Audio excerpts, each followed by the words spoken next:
Good evening, everyone, once again, and welcome to the sixth session of the data science program. We're actually making progress. We are making progress. So we've had 5 classes. This one making it the sixth class. So if you've been here with us consistently, big ups to you. You are putting in a lot of effort and time, and trust me, you're definitely going to not regret investing your time and effort in this program.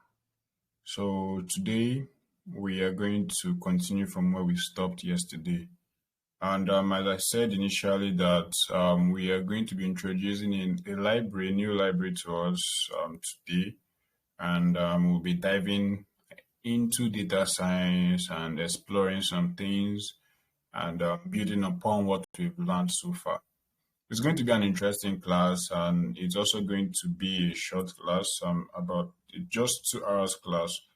So we'll try to squeeze everything and explore as much as we can. Right. So after today's class, your assignment will be made available immediately, as usual. And I just want to say this. I am not going to listen to any excuse this week for this week assignment. The window of understanding or grace is over this week. If you have any, if you are unable to submit your assignment appropriately this coming week, then that is your problem, because I've given you enough time to understand how to use the Google Classroom. So by now, if you don't know how to do that, I don't know what else I can do for you. So just to let you know, because if you come to my DM with that kind of excuse, I won't listen to you, right? So just keep that at the back of your mind too. So we'll be going straight to the what we have for today. So let me just share my screen.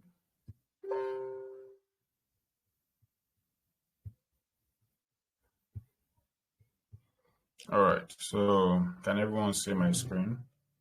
Please just let me know in the chat if you can see my screen.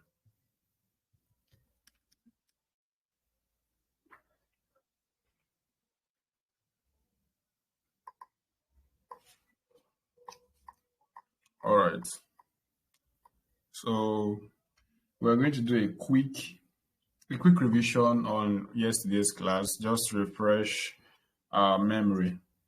Right, so yesterday we looked at for loops and while loops, and we also looked at functions in Python. So you're just going to spend some minutes going over them and asking you questions and just interacting basically, and just to serve as a kind of revision of yesterday's class. So yeah, okay. So we looked at loops yesterday, right? So basically we said we had 2 types of loops in Python. So can someone just tell us the 2 types of loops? This is a very simple question.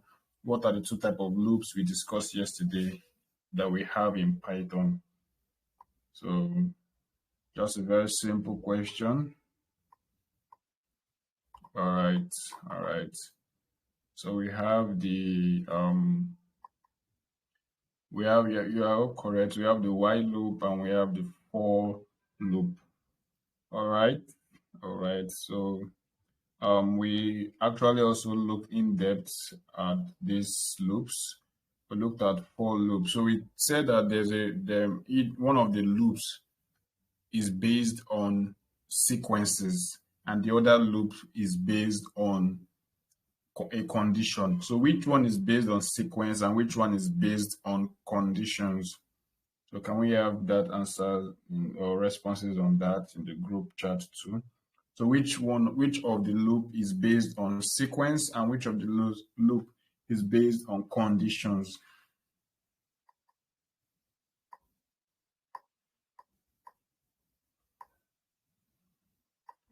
right? So I believe we are all familiar with that, so that is okay. Yeah, exactly. For loops are used on sequences, while while loops are used they are based on conditions like your if statement, right? Okay, that's fine, that's fine. Um, so just a side question. Can someone or can you just list out some of the sequences that we have in Python? I know we've done this previously already, but since we are talking about sequences, what are the kind of sequences that we have in Python that we can use for loops on? So you can mention two, you can mention three. I just want to see and to be sure that we understand or we know what these sequences are in Python. Okay, okay. We have string, list, tuple, dict, set. All right. That's fine. That's fine. Okay, so there's a question I'll ask now. It's kind of a tricky question.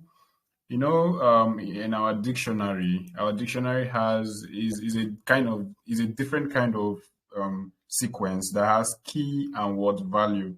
So when you want to loop over a dictionary, what exactly will the for loop over, or what is it? Are we going to be looping over the key or the value?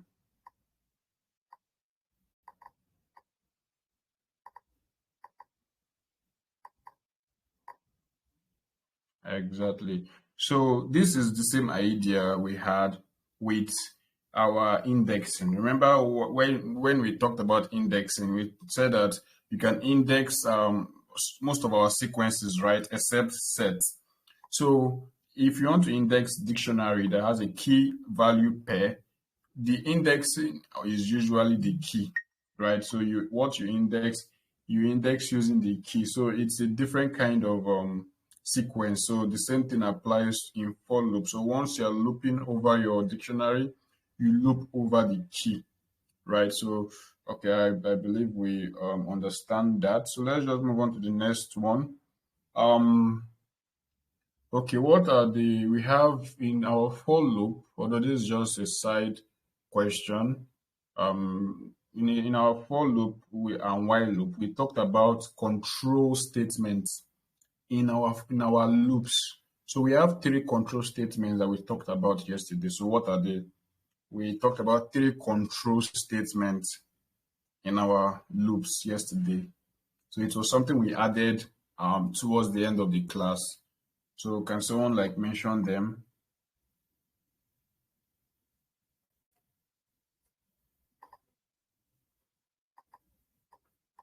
Exactly, exactly. So we have break, we have continue, and we have L. So yeah, that's actually fine. Okay, so let's just quickly move over to functions. So I believe we are all conversant with loops in Python, right? So just ensure that you're also practicing as well, so you cement everything you've learned conceptually. All right, so in our functions, we talked about two types of functions in Python. We there are three, right? But we focused on two. So what are the two types of functions we talked about in Python yesterday?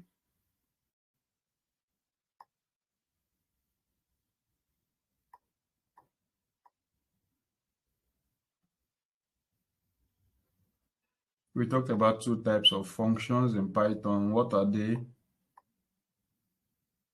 All right. Um, Sunday, built-in and user-defined, Ebunoluwa. Okay. Patience, Mohammed, Douglas, Ozioma, Temitope. Which exactly? So we are all getting it. That is actually fine.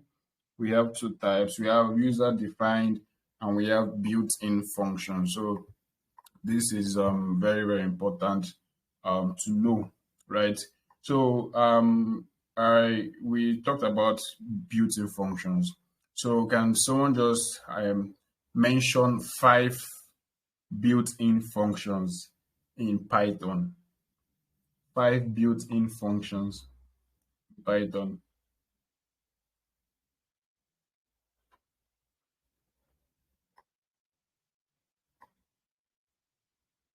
string, all about the string, list, dictionary, int, print. Why are we typing like this? All these things you are typing, they are not functions. You are just giving me a word. Remember, I told you how functions are written. How exactly are you supposed to write a function? Exactly, are they doing? You should come with a bracket, open and close bracket.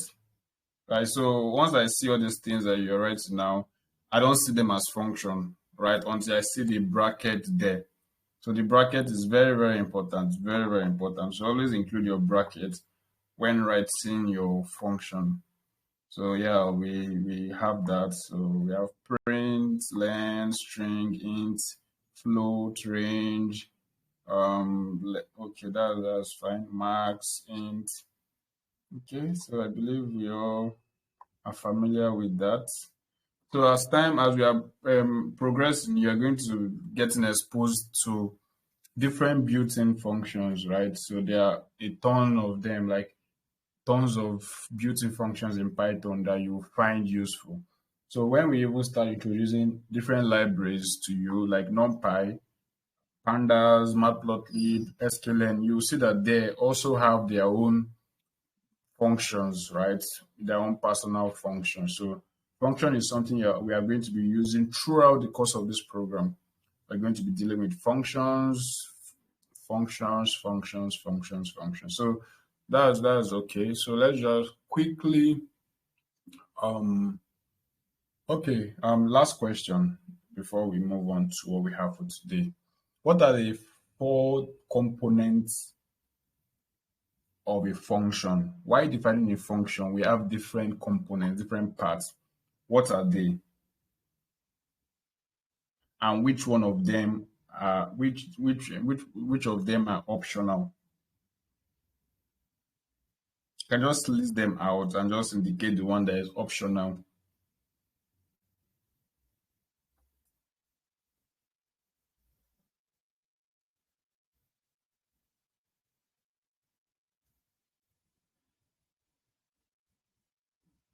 Okay.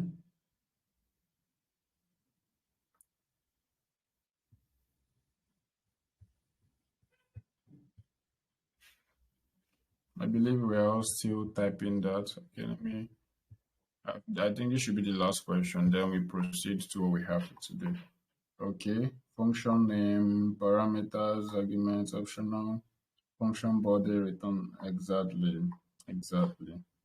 So exactly. So this is very nice. I believe we are all like following, and that is good to see.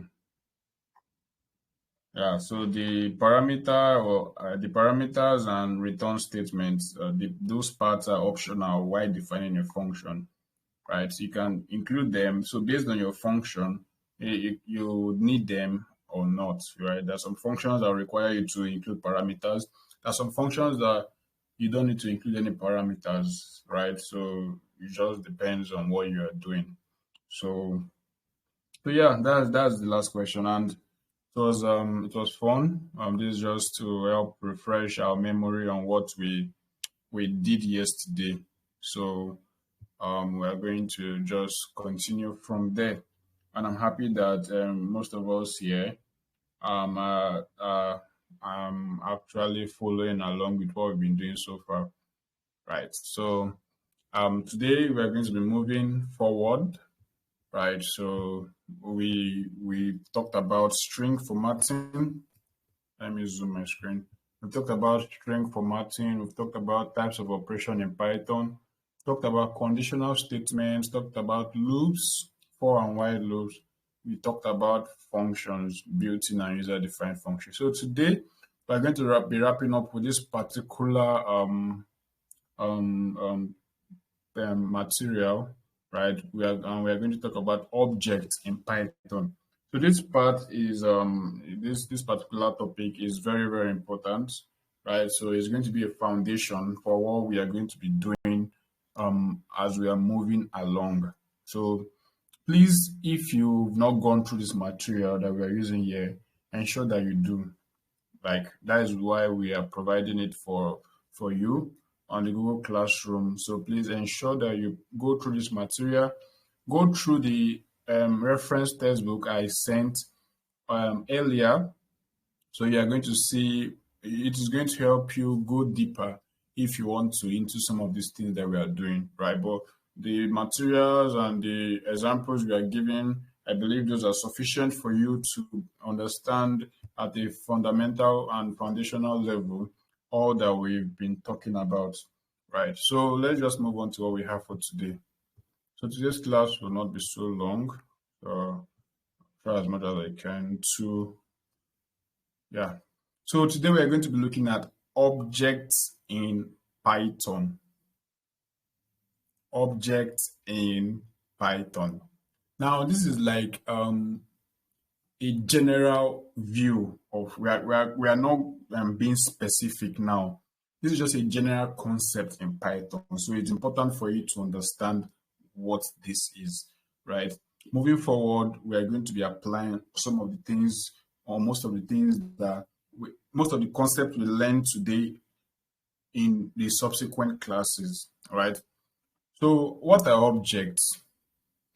So first, one thing you need to know is that, let me bold this.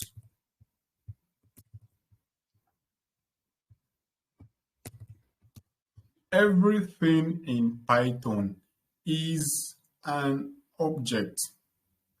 I'm going to repeat myself. Everything in Python is an object.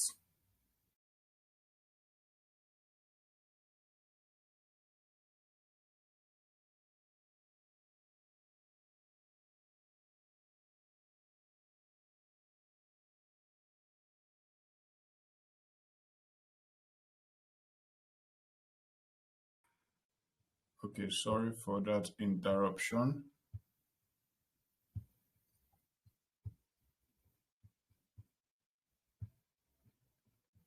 All right, so as I was saying, everything in Python is an object. So everything that we've been learning so far, right, as you can see here, let me zoom in.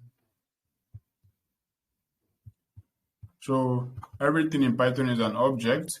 Even values of primitive types, the data types we learned, integer, string, float, they are all objects. So I don't want to go deep into object-oriented programming. So there's an aspect of Python that is called object-oriented programming. So it's a different approach to programming, right? Where you actually create classes and you initialize instances of that class and all those things, right? But what you need to know now is that all these things, most of the things or everything that we're working with in Python, they are objects. They are actually instance of a class. So let me just give you an example. Now we have the class human. Like when it comes to the real world now, I'm going to use like a real world example. When we come to our real world, we know that we have a class of human beings. That is a class, right? We have a class of animals, right? We have a class of let's say furnitures. We have a class of vehicles. We have a class of let's say computers. So just start to think in this direction of classes. So most of the things we have, they are classes. So it's almost the same thing as categories, but the language we use in programming is called class. So everything that is under that class is an object, right? Everything that is under that class is an object, but the more specific word that is used is an instance. So everything that's under that class is an instance of that class. So me, myself, as I am here, I am an instance of class human. Remember I told you that we have the class human beings. So me, Emmanuel, I am an instance of the class of human beings. You that you are listening, you are an instance of that class human being. That is for class human being now. if you go to the class animal and you see a dog is an instance of the class animals, right? A chicken is an instance of the class animal. So you can think of any animal that you see, they are an instance of the class animals. Same thing for furnitures, right? Furniture is a class. Now you have furnitures in your house. So you can look at your chair. Your chair now is an instance of the class furniture. Your bed is an instance of the class furniture. Your wardrobe, your cupboard, they are instances of the class furniture. The same thing with, let's say, vehicles, right? So if you go outside, you see vehicles on the road. If you see a particular vehicle, let's say a Toyota vehicle, that Toyota vehicle is an instance of a class vehicle. You see Toyota Camry, you can see Honda Accord, you can see all these cars. They are instances of a class vehicle. So now, why do we have these categories? Because they are differences. Each of these classes act differently. So you already know that human beings are intelligent beings.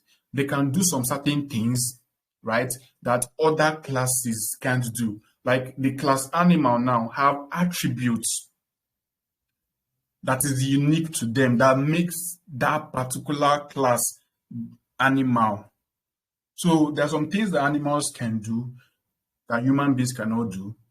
There are some things that human being class can do that animal class cannot do. There are some things that there are some attributes that are unique to the class of furnitures which you cannot find in the class of human being. There are some things or attributes that are specific to vehicles that you will not find in furnitures.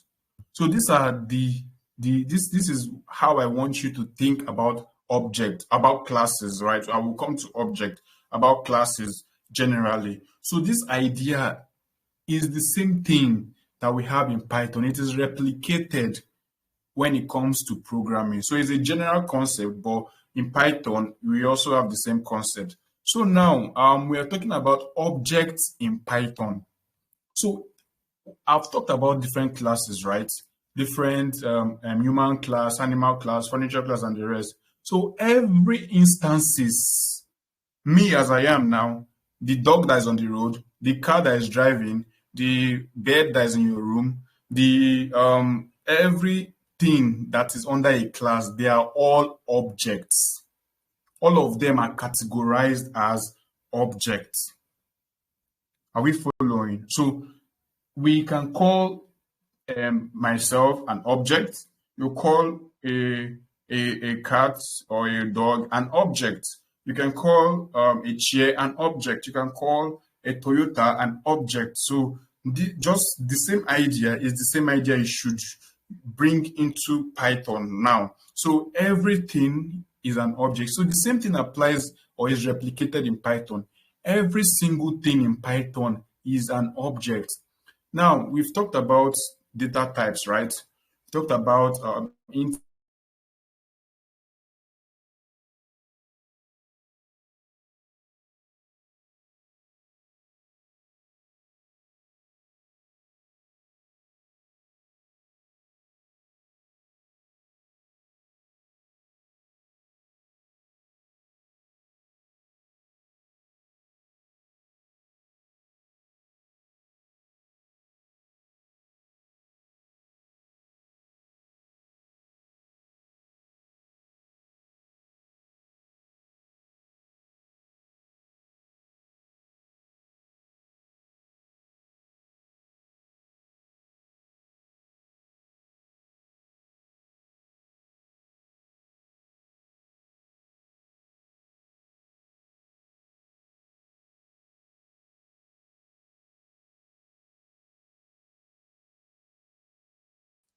Hello, can everyone hear me? Can everyone hear me? Um, all right, so sorry about that. Where did I stop, please? I had to switch over to another network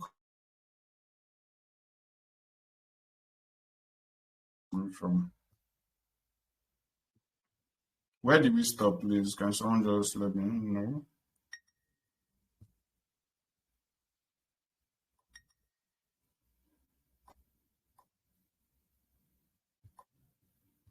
Where exactly did I stop?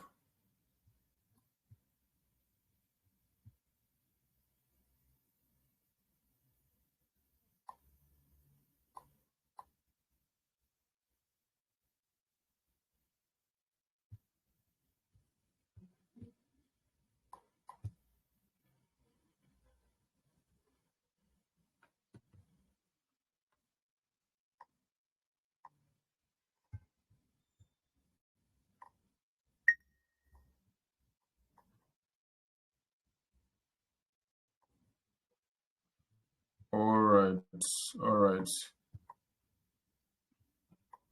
Okay, basically, I'm just going to start again. I've actually been talking since. Just realized that my network was not connected to the internet, so I had to switch over to the other network. Um, all right. So basically, I was explaining objects in Python, right? I talked about what objects are, right? So and I gave real life examples of objects, and I said that all objects are instances of a particular class. So I started by giving examples of using real world examples. So for example, we have human beings.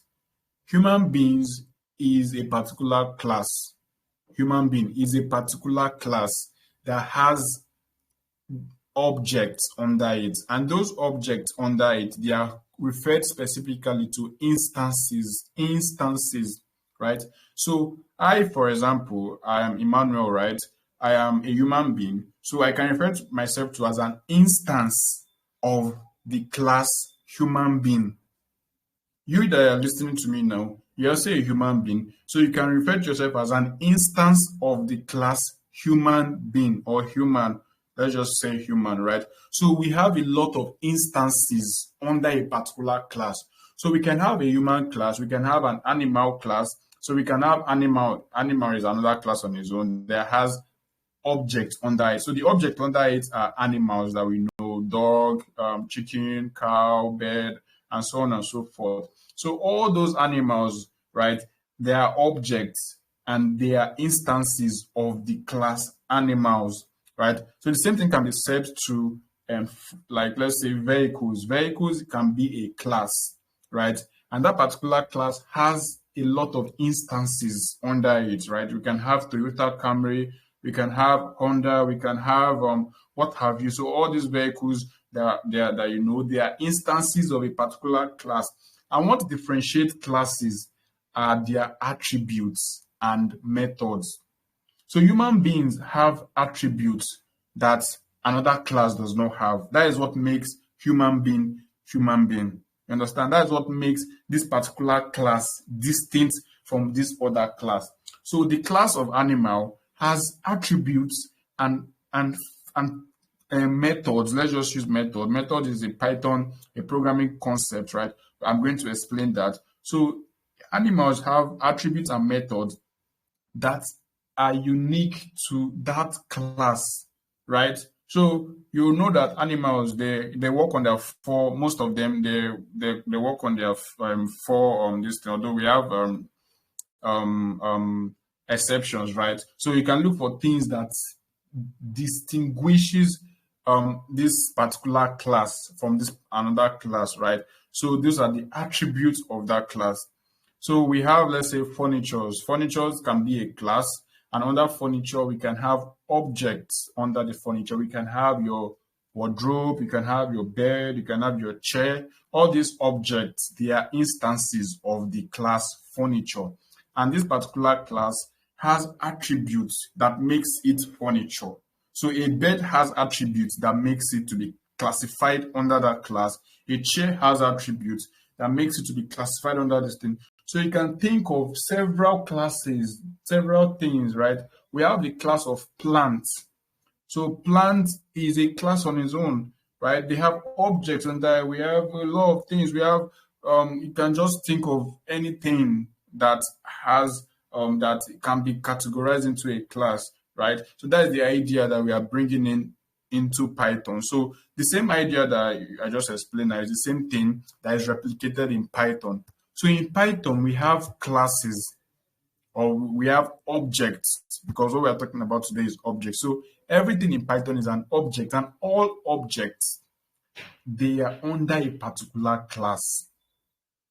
The same way that all the classes I've just mentioned, human beings, animals, furniture, vehicles, all of them have instances, right? And all those instances, they are objects. So I, as myself here, I'm an object, right? Your bed is an object. Um, your Toyota is an object. Your dog is an object, right? Everything is an object, right? But these objects now, they are divided or they are classified or they are categorized into different classes because they behave differently. Understand? They behave differently. So that's the same thing we are going to bring into Python, or we are bringing to Python. So we have different objects in Python, right? So everything, as I said, is an object in Python, and we're going to look at how we can interact and how we can use assess the different attributes and the functionalities, which we can also call methods, right? So let's just quickly read through this. So we have here that everything in Python is an object, right? Even values of okay, just everything in Python is an object. Even values of primitive types, integer, string, floats are objects. Someone is saying my voice is breaking. Is it a general something or just her? I'm be sure because I want to be sure that this network is stable.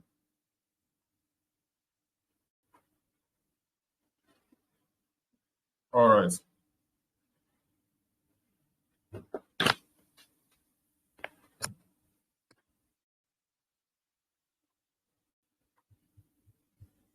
All right. So everything is an object as I've explained. Integer, string, floats, list, object, tuples, every single thing, they are objects. And objects have attributes and methods that can be accessed using the dot syntax.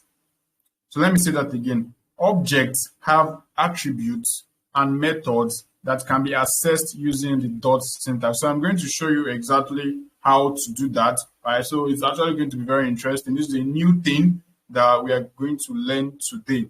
So let's just move on. So this one is just an example of the object that we've been talking about. So we're going to quickly demonstrate that. Now, let me change this.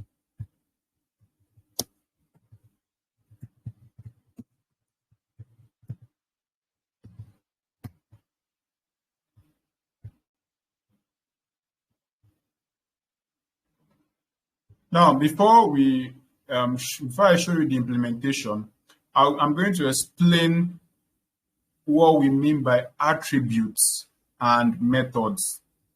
Now, I've explained the concept of object, right? The concept of class and the concept of instances. So all these things I've been talking about, they're actually under object-oriented programming. There's an aspect of Python that is dedicated to working with objects. So it's called object-oriented programming. So we're not doing that. We're not going into that.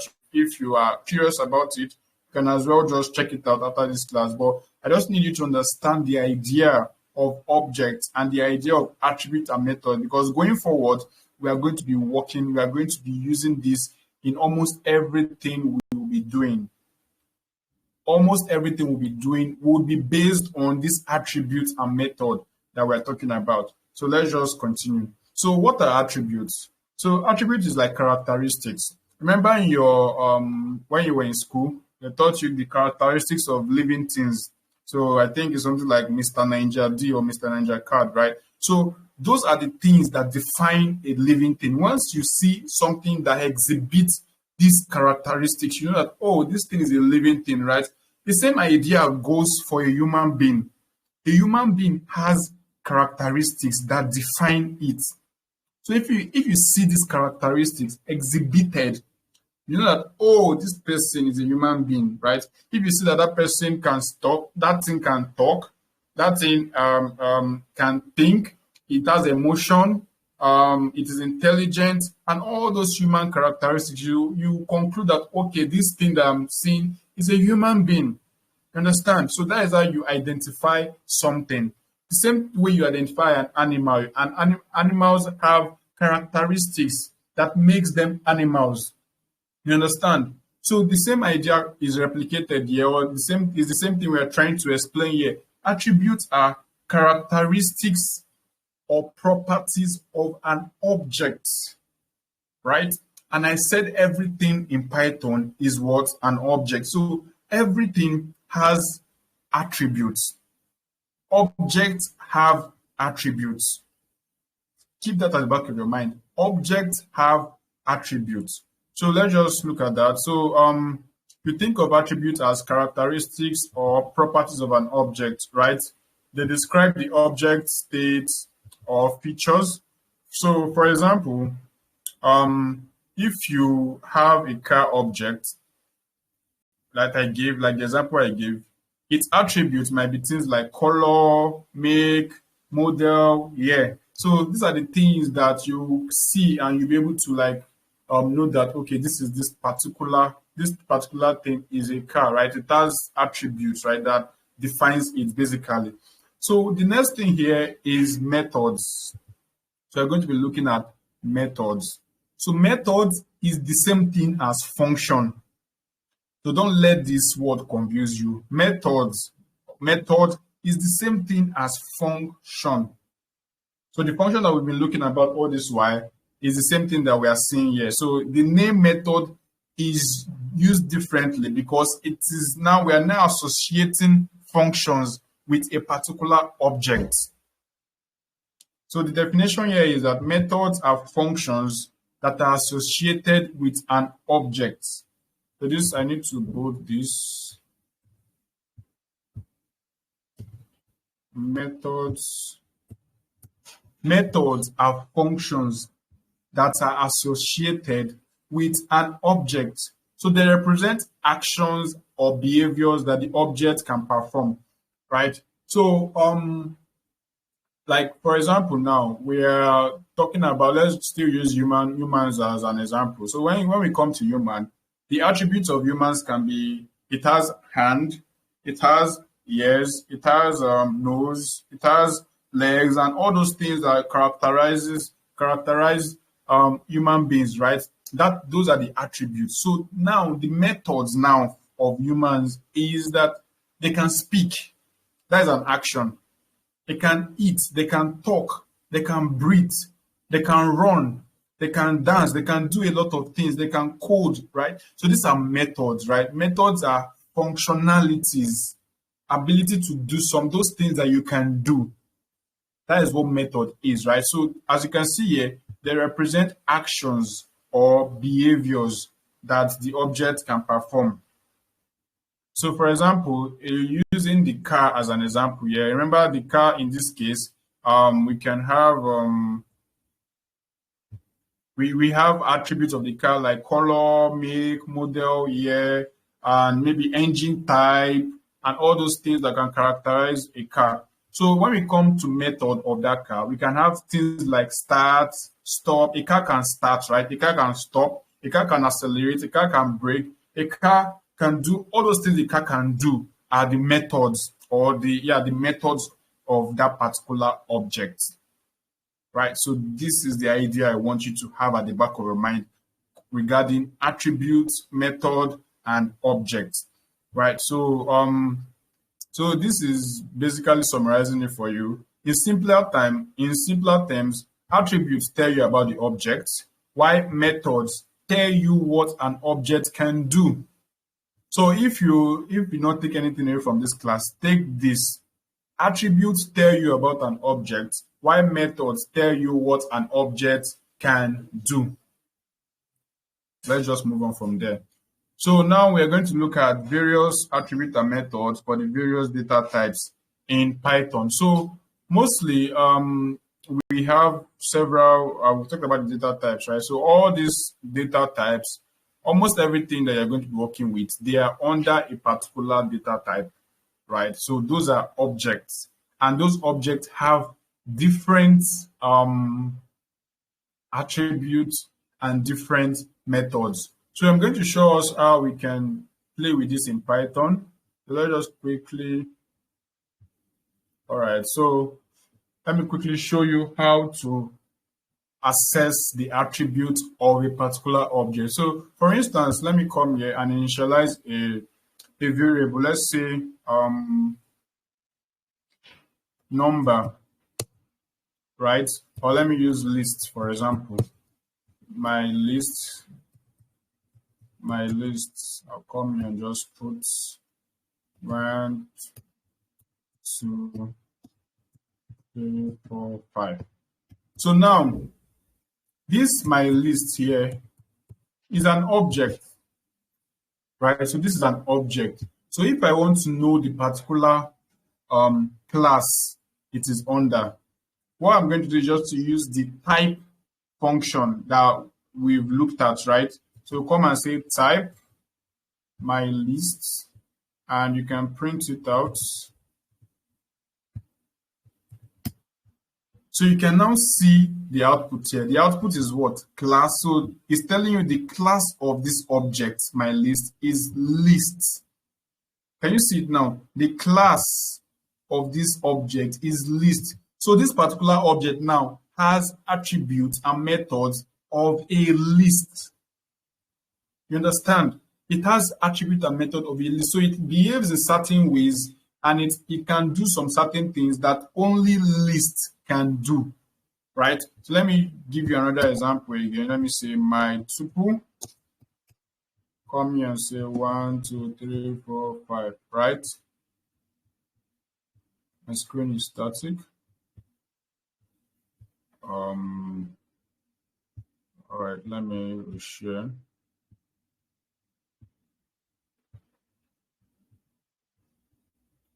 All right, can everyone see my screen now?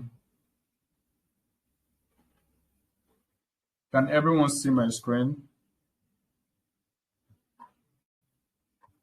All right. Okay. So I gave an example of my list, right? And we printed out the type, and you can see that it's under class list, this particular object. So let's do the same thing for tuple. So I'm just going to copy this and paste here and say tuple. You can see now that this object here, my tuple, or let me even change it to object 1, object 2. Come here, copy this, paste here, copy this, paste here, make this 2. So object 1 is what? Under the class list, while object 2 is under the class tuple.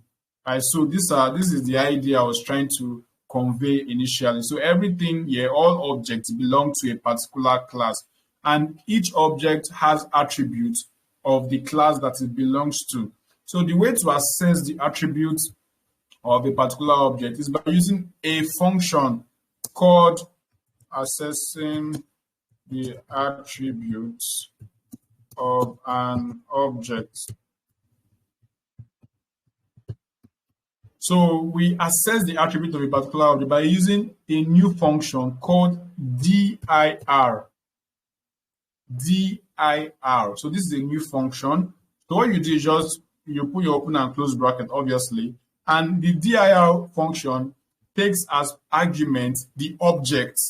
So in this case, the object is this one that we want to check. So we'll come here and put the object, right? And we know that this object is a list according to this output here. So if I say dir object, I'm going to print it. So it gives us to show us in a better way. So once we use this dir object, it's going to give us an output. So this output that we are seeing here now, these are all the attributes and methods of this object. So these are the attribute and method of a list. So any object that is under list, so this is the same attribute and method that we have. It's just like printing out the attributes and the methods of a human being. So everything is going to be here, and no matter the object type, as long as it's under the attribute class human, is going to have the same characteristics or the same attribute. So one thing I want to tell you now is all these attributes that has underscore, just ignore it for now, right? Just ignore it. We are not going to be working with them, right? So the ones you'll be paying attention to are the ones that don't have underscore for now. So from here we have append till sort. So the one I highlighted now are the attributes and methods that we are going to be paying attention to, right? So all these things you're seeing here, they are the things that a list can do, right? These are the methods of a list, basically. Remember, there was a time I showed us, I appended, or I showed us a particular list method where I used .append, right? We actually used a method from the list. So you can see the append here, right? It's a function. It's a function that list objects can perform. So let me just show you how we can do that. Remember, I told you that the methods can be accessed using the dot syntax. Okay, using the dot syntax to access the methods. So now I have my list, right? Object 1. This is my list. So if I want to change or add another element to my list, I can actually do that by coming here and writing or typing dot and then the name of the method, which is append, right? You can see the syntax now. So if I come back here, I told us that objects have attributes and methods that can be accessed using the dot syntax. So what we mean by the dot syntax is this. So once you write out the object, you follow it by a dot. And after the dot, you then write or type out the method or the function that you want to use on that particular object. So in this case, we want to use the append method. So, and this, I told you that methods are functions, right? It's just that they are functions that are associated with a particular object. So it should have a bracket, opening and closing bracket. So what this append method takes as parameter is a new number. So let's say I want to add 6. I'll come here and say objects.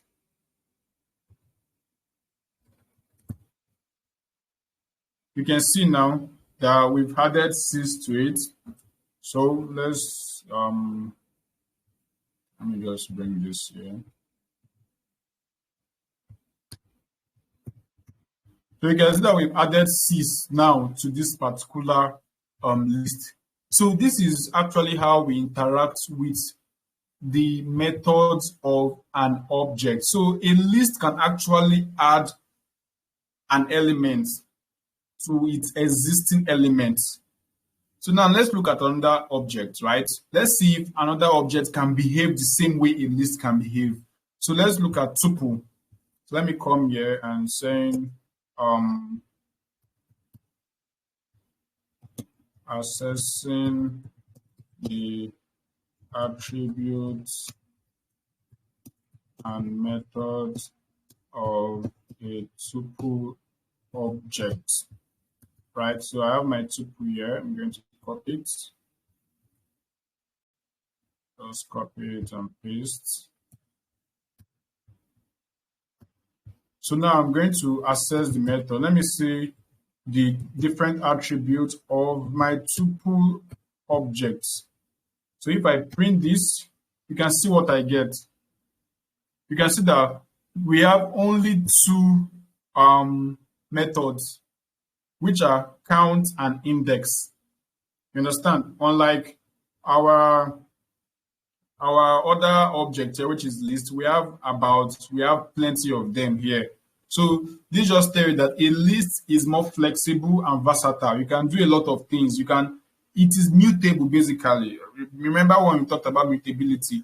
All these methods here, they are just functions that you can use to change things and just do a lot of stuff to change the elements or to remove elements or add elements or do whatever it is you want to do on that particular list. So that is to show you that a list is actually mutable. So I believe this is giving you better understanding of mutability that we talked about initially. So for tuple, you can see that the tuple has just two objects or two methods rather, just count and index. So you cannot actually manipulate the tuple. You understand, like the list, right? So that is just it about object and accessing object. You can do the same thing for dictionary and set and and all other data types. So let's just quickly demonstrate that for a dictionary. So let me create this dictionary and say name Jane and say slash let's say email. So now this is a dictionary, right? Now let's look at the attributes and methods of a dictionary. So I'll come and say object theory.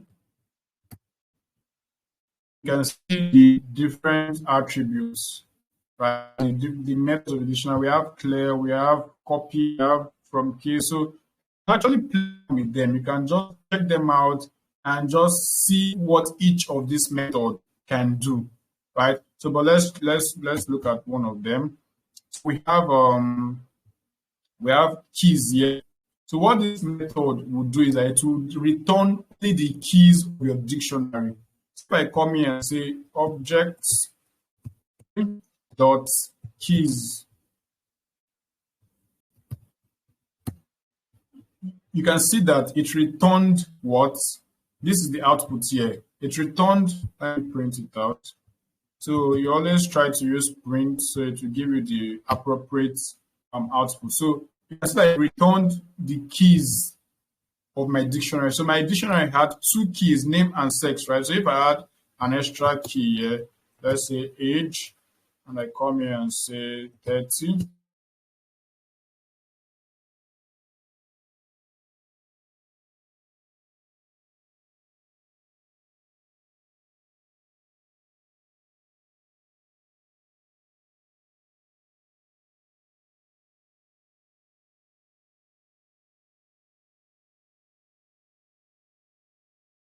right? It's a function, but it doesn't have an argument. This is exactly what I told you yesterday, that there's some function that doesn't take arguments. So it is optional, right? There's some that we take argument, right? So we can also look at the other one here, which is values.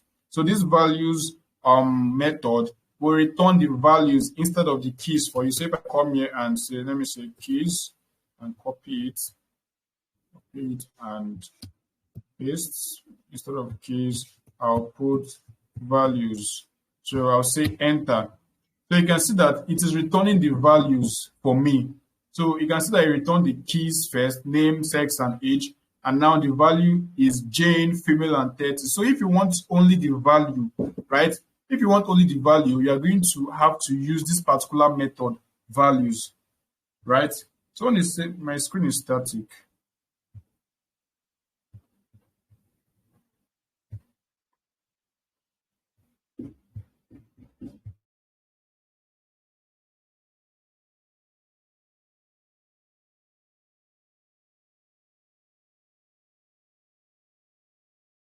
All right, can you all see my screen now? Can you all see my screen now?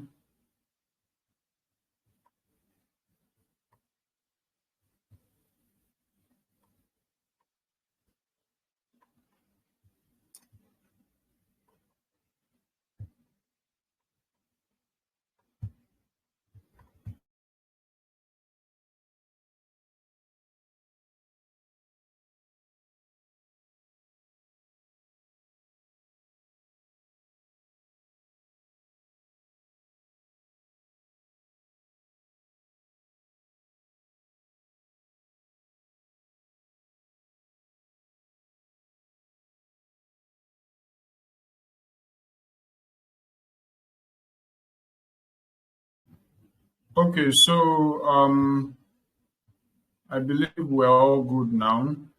See, at this point, I think it's we're having the issue might be on your own end. So if you are having that kind of you are seeing my screen static, just ensure that your network is stable before mentioning it here on the group, right? So we don't interrupt the class.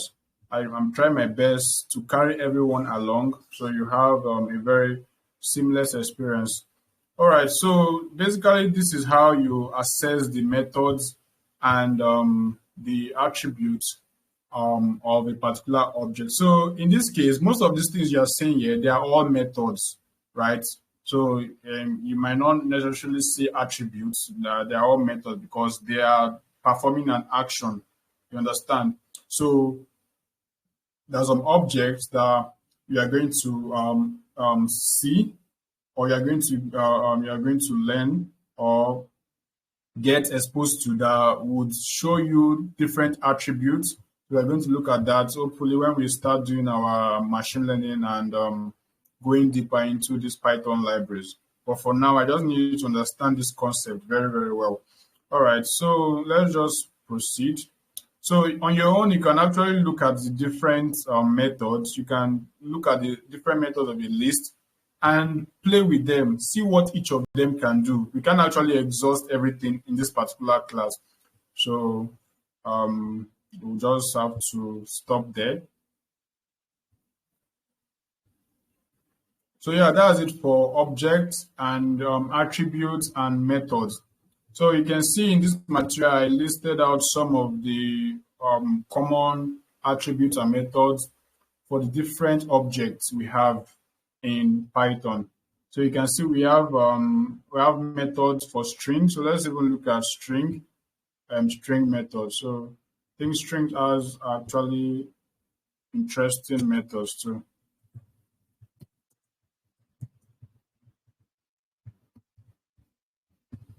So we're going to just object for. Let's say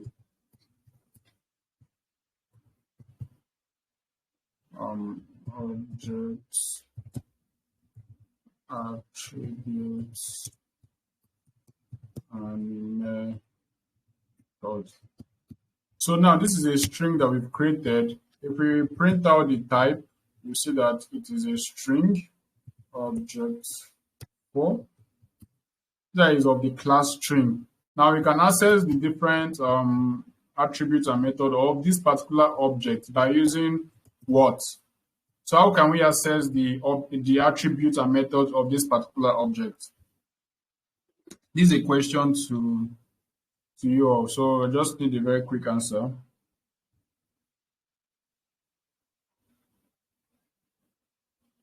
How can we access the object or the methods and attributes of a particular object in Python? What function do we use?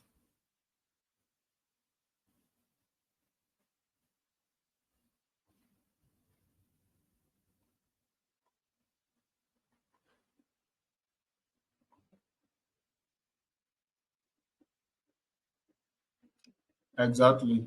So we use the dir function, just put in the object there,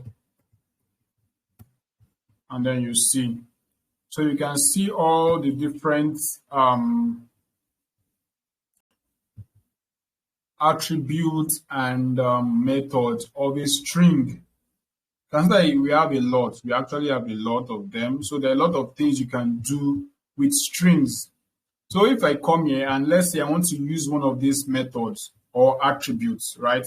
I'll come and say object for dot. Now let's say I want to um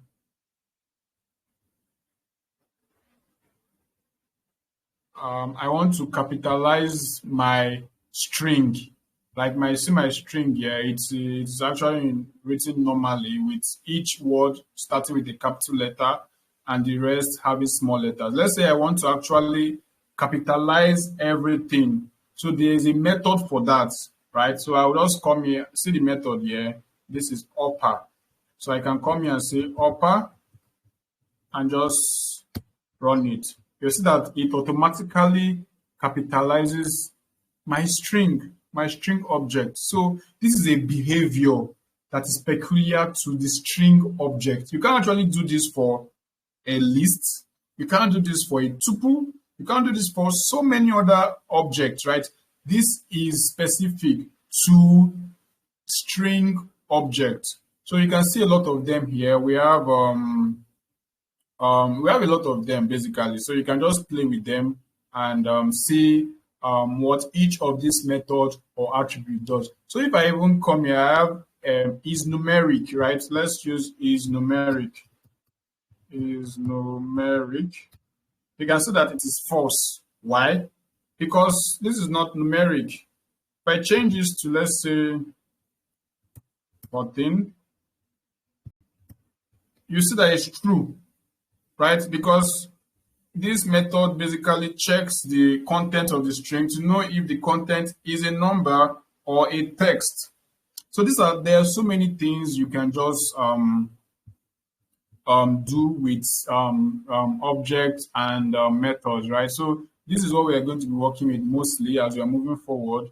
The libraries we are going to be introducing to you, all of them have their different methods and attributes, and we are going to be using them moving forward. So I needed to explain this to us so we understand it, and we understand it, and we know how to use or how to approach methods and attributes in Python generally. So that is it for methods and objects in Python. You can see we have a lot of them here that I've listed. We have list, we have string, we have tuple, we have dictionary, we have set, we have so these are the different most commonly used methods and attributes of these different objects. So you can just look at them and just play around with them and see what they do. So I don't expect you to know everything, right? I don't expect you to know everything, but at least you should know the ones that are useful and relevant, right? There are some particular method that you'll be using almost every time. There are some other methods that you actually never even use, like till eternity. You understand? As I am now, there are some methods I don't even know about, right? So there are a lot of them. So, but just understand this concept, understand the concept, and just know the methods and the attributes that are relevant. So when you are working, you can easily just assess it. Although sometimes you might forget, you can always use the dir function to look or to check for all the attributes and methods and look for the one that you are trying to use in your work. So it's very, very normal to do that. So that is it for objects in Python. This is just a concept that you need to understand so that the subsequent classes won't be confusing and will be very clear. So let's move on to what we have for today. So this object in Python is supposed to have been done yesterday, but because of time, we didn't complete it. So today is meant for Numpy, introducing you to Numpy, right? So if you have any questions on objects, you can just keep it. Once we start taking questions, you can now ask your question. So we'll be moving on to the next thing we have for today, which is NumPy, right? So introduction to pandas and NumPy. But today we're going to be looking at NumPy. Subsequently, in the next class or next week, we're going to be looking at pandas, right? So now, what exactly is NumPy? Some of us might have heard about NumPy. You might be familiar with it. Some of us, this is their first time of even hearing NumPy, right? So NumPy is a library in Python. Now, what are libraries? You need to understand all these things so that it doesn't just sound confusing and complex. So in Python, we have what we call modules, we have what we call libraries, and we have what we call packages. Remember when I introduced us to Python, I said that Python can be used for different applications. It can be applied to different things like web development, data science, and all these things, and statistics, numerical computation, and what have you. So all these applications, they are possible only because of libraries. So there are people that actually came up with specific libraries for specific purposes. So this NumPy library was built specially or specifically for numerical computing. So everything we'll be looking at from the beginning of the introductory class till now, they are all built in Python. It came with Python itself. You understand? You can do it without looking at any library. You can use for loop, you can use if statement, you can define functions, you can all those things that we looked at, they are all built in Python.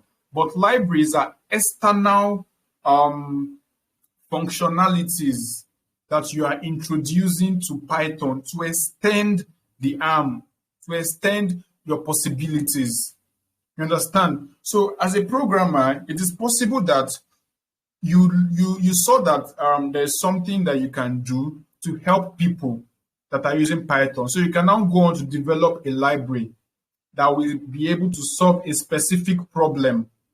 Understand? So these libraries, they are external resources that you can use in Python to do other things. So for data science, we have specific libraries that we've talked about in the introductory class. We talked about pandas, we talked about NumPy, we talked about scikit-learn and matplotlib, right? Those are the ones we are going to be looking at in the course of this program.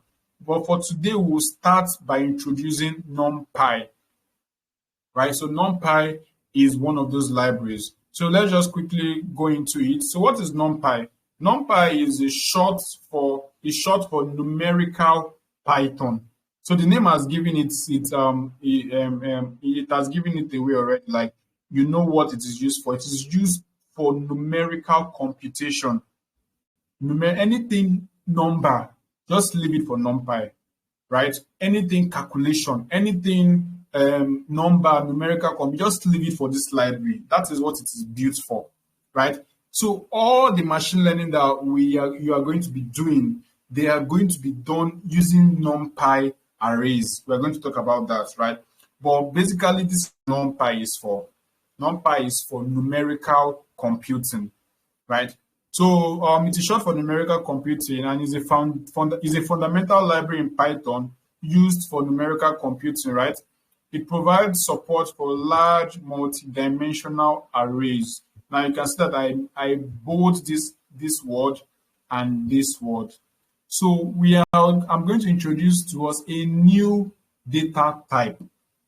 Remember, we talked about integer, floats, list, tuple, and all those. Those ones are built in Python. They came with Python itself. But now, as we're introducing new libraries, we are going to be introduced to new data types. So NumPy comes with its own data type, which is called array or arrays. And now you learn how to work with these arrays. So that's what we're going to do in today's class. I'll introduce you to arrays and how to work with them, what exactly are arrays and all of that, right? So NumPy, again, is short for numerical Python. NumPy, numerical Python, is a fundamental library in Python for numerical computing. it provides support for large multidimensional arrays and matrices. So arrays and matrices, they'll be used interchangeably, but most of the time you will call them arrays. So these are all just explanation of what NumPy is. So you can just read this on your own, but I've explained exactly what NumPy is. So now let's look at NumPy array, because this is what we are going to be working with. So NumPy array is the core of NumPy, right? Is actually the core of NumPy. Is basically a data type that looks like a list, right? NumPy array is a data type that resembles or looks like a list, but it is much more efficient than a list. So I'm going to say it again. NumPy array is a data type that looks like a list. It has the similar syntax to a list, but it is more efficient than a list, and it also extends also to different dimensions, right? So I'm going to explain all what dimensions are and explain what arrays are and everything surrounding it, right? But just understand that array is a new data type that you are going to be working with, and it's a data type that comes with NumPy itself. So in NumPy, creating an array is a fundamental operation essential for numerical computation and data manipulation tasks. So for you to be a very good data analyst or data scientist, you need to know how to work with array. You need to know how to work with array. Very important. The same way you'll be learning about lists, tuple, dictionary, and all of that. Definitely, you are still going to be working with all these fundamental or built-in data types, right? But we are going to be introducing new ones to you that will make your work even much efficient, like this array now. Right. So now, how do we create this NumPy array that we're talking about? How do we create them? So let's just move on to our code book. So we are going to just illustrate exactly how to use NumPy. So now the first step to using NumPy, since I told us that it is not built in, it does not come with Python, we have to now import it. So I'm going to say that again. I said that NumPy and other libraries that doesn't come with Python itself, we have to import it for us to use it, right? So the syntax for importing any library is basically just typing in, let me come here and say importing NumPy library. So the syntax for importing a library is using the keyword import. You can see that Python has automatically color coded it green, right? That is a Python keyword. So Python will automatically know, oh, this person wants to import a particular library, right? So what follows it is what? The name of the library. So the name of the library is going to be NumPy. That is the name of the library. You understand? So you basically imported NumPy. You can now use NumPy. But if you import this NumPy, and you want to do anything with it, you'd have to be typing NumPy every time. NumPy dot. Remember, I told you to access the attribute or method of a particular object, you have to what? Use the dot syntax, right? So you need to be typing NumPy dot this, NumPy dot that. So to make life easier, you can shorten the name by using what we call alias. So alias is like a short form of something. So in this case, the alias of NumPy would be np. So to do that, you just come and type as np. So this as is going to map this np to NumPy. So anywhere you type np, it is the same thing as NumPy, right? That is basically what this particular code is doing. Import NumPy as np. So the reason why we're using np is because this is the convention for NumPy. Anywhere you see import NumPy is always np, right? So you don't need to stick with it, right? But I would advise that you stick with it to ensure consistency. So you can say import NumPy as n, right? It can just be n. You can say import numpy as num. You can say import numpy as ny. So anything you want to use as your alias, right? But I would advise you always use np, right? So it will make your work very consistent. So once you import numpy, you can now use everything that comes with numpy. So the first thing that you would most likely do when you import numpy is to check out the attributes and the methods or the things that it consists of, right? So to do that, basically you use the same dir function I told us about, right? So I'll come here and say print dir and say np instead of numpy, right? So I'll just close the bracket. If I run this, okay, I've not run this cell. So I have to run this cell and then. So you can see we have a lot. We have a lot of methods, attributes, a lot of things basically in NumPy. So these are all the things that you are going to be using in this library, but don't get overwhelmed. You would obviously not use every single thing. You might never use up to 10% of the attributes here, right? But just so you know that NumPy is a very big library. There are a lot of things that you can do with it. So these are the things, the attributes and the methods and what have you, right? So, but first off, I'm going to show us how we can create an array. Remember I told you that an array is the data type used in NumPy. So I'll just asterisk this out. Come and say creating NumPy arrays. Now, I need us to pay attention because we are now entering a different level, right? I'll be introducing some concept that might sound familiar to us, right? You already know some of these things, but it might not be easy to grasp immediately. So I need you to pay attention. So NumPy arrays are like lists. So this is Python list, right? My lists. So we have Python list 1, 2, 3, 4, 5, 6. So this is a Python list. You understand? You can create an array. Okay, quickly. You know that in Python list you can actually put multiple data types inside. Like one, you can put an integer here. You can come and put a string and you say lists. You can put a float, right? You can even put a list inside a list.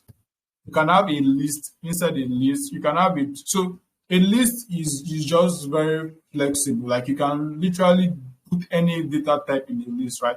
So NumPy array differs from Python list in the sense that it allows for just one type of data or one data type in its list or in the array.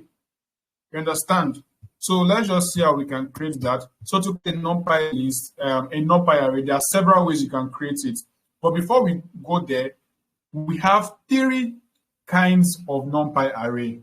3 types. We have one dimensional NumPy array. We have 2 dimensional NumPy array, and we have 3 dimensional NumPy arrays. So you can see that we're now getting into a different level now. We are now entering dimensions, 1 dimension, 2 dimension, 3 dimensions. So I need you to pay attention. So now the 1 dimensional NumPy array is the same thing with this list. It's just 1 dimension, like just a simple array, right? So, but let's see how we can do that. Now to create your array, there are different methods you can use. We have different methods. We have your np.array, which is the most common or the most common way of creating your array, right?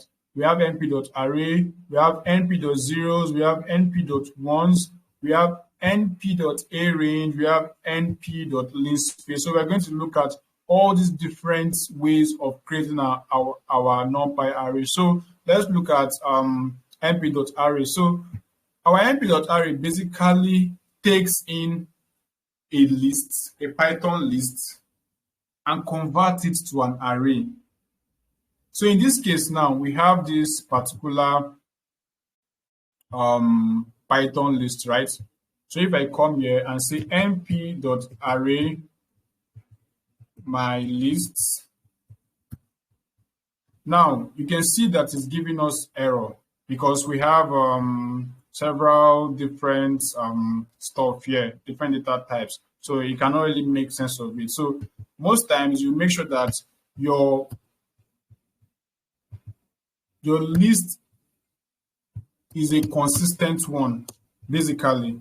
You understand? So if I come here and put this, you see that it didn't give us error. So it just converted this list here into an array.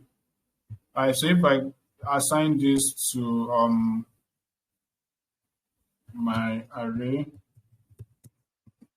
if I assign this to a variable and I come here and say print type, I want to check for the type of I want to check the type of this particular object here and say my array. You see that it's under the class numpy nd array. So what this nd here means is n dimension. So it can be one-dimensional array, it can be two-dimensional array, it can be three-dimensional array. So this array that we are creating here, this array, let me just print it. Print my array. This array is a one-dimensional array. We're going to see how we can know if it is one-dimensional, two-dimensional, three-dimensional in a minute. But this is a one-dimensional array. And you can see that it looks like a list, right? It looks like a list. So this is just how to create an array. This is the simplest, this is the simplest way to create an array using this np.array function and passing in a list that you have, right? You can actually have, let's say, if you have a tuple, you can pass a tuple into it and it's converted to an array. I think if you have a set too, it will convert it to an array too, I guess. So yeah, it will convert it to an array. So yeah, let's just continue.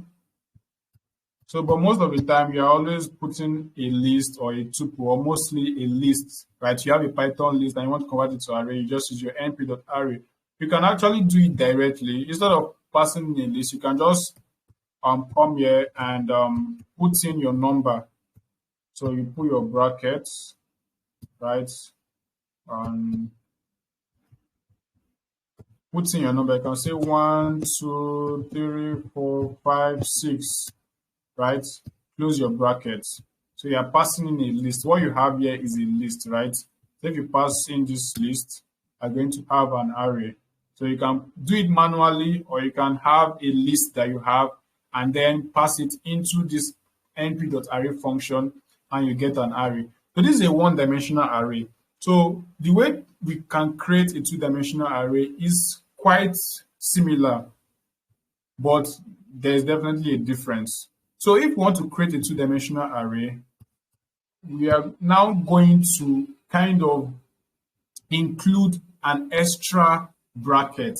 It's like creating two lists inside a list, right? So when we come here, we can put an outer bracket here, comma, now put another list inside that list. 1, 2, 3, 1, 2, 3, and then close it. So this is a two-dimensional array. We have the first list, or the first list inside, right? And we have the second list inside the bigger list outside. So this might be confusing, but you get definitely get used to it. And the way we structure this two-dimensional array, we don't put it like in a straight line like this, just for to make it easy for someone to know that it's two-dimensional. You have to just take this second list to the next line, right? So you have one list up with comma, and then you have the second list down here. So you have your first bracket here, second bracket here, and then your outer bracket here, and then the inner bracket for the second list. So if you run this, you see that it's going to give you a two-dimensional array. So we're going to see how to like know the dimension of our array. So, but this is how we can create our different arrays. The first one, by using our list, running the list or putting it into our array, np.array function, or we can actually directly put the values that we want to create into the np.array function, either a one-dimensional list or a two-dimensional list. So this right here is a two-dimensional list. So we are now entering some mathematical concept. If you don't really understand the idea of dimension, don't worry. With time, you are definitely going to grasp it. So I told us we have one dimension, two dimension, and three dimension. So three-dimensional array is like a stack of two-dimensional arrays. So it's like we have multiple two-dimensional arrays. So in three dimension, we are going to have three brackets, and then we'll now have we can come here. So just to make it clearer, have our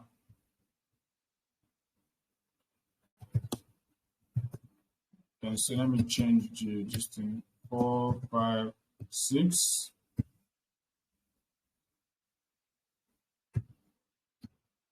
I'll come here and say 4, 5, 6. Right. So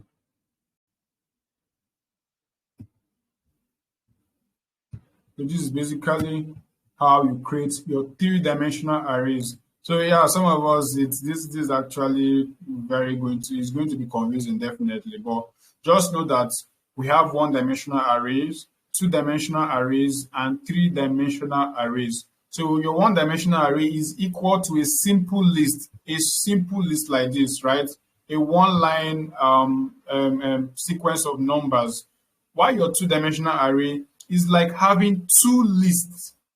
You have one list, and then you have another list, and then both of them are inside a bigger list. That is what two-dimensional array is like. Why three-dimensional array is like you're having a stack of two-dimensional arrays, like you're having more than one two-dimensional array. So in this case, you can see now we have the first two-dimensional array here. We now have the second two-dimensional array here. So both of these two-dimensional arrays are covered with an outer bracket, which are these brackets here, right? So if you don't get it now, don't beat yourself up about it. You definitely understand it and get comfortable with it as we are moving forward. So this is how to create arrays using the np.array function. So if I come here and I say, let me assign this to a variable.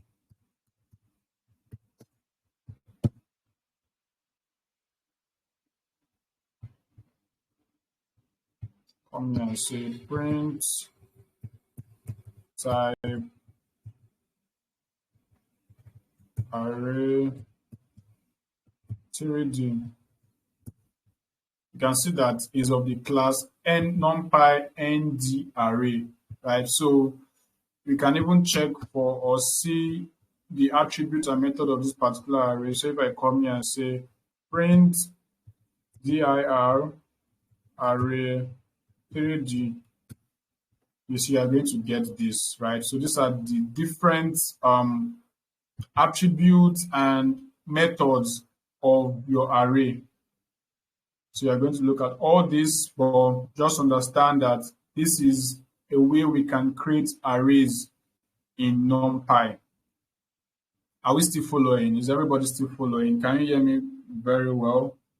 And are we still good?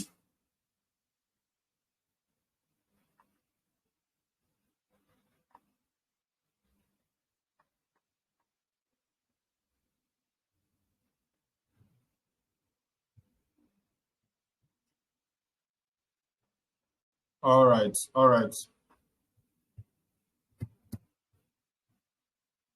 Okay, so I said we're going to look at the different ways to create an array. So we've looked at the np dot array. We're now going to look at np dot zeros, np dot ones, np dot a range, right? So let's quickly jump into that. Um,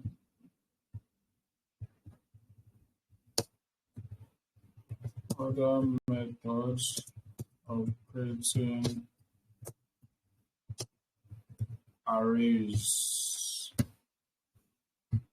So yeah, we have other methods of creating arrays. We have using np dot zeros, right? Yeah, zeros. So in this case, you are basically just creating an array, and all the value or elements in that array is zero, right? That is basically what np.0 does. The same thing for np.1. So if I come here and say np.zeros, and then in this bracket, it accepts as parameter the dimension of our array. Now there's a new thing that I need to explain. These arrays that I created now, one-dimensional array, two-dimensional array, and three-dimensional array, they all have dimensions. So the dimensions for one dimensional array, in this case, is we can access it by using my array dot size, or sorry, shape.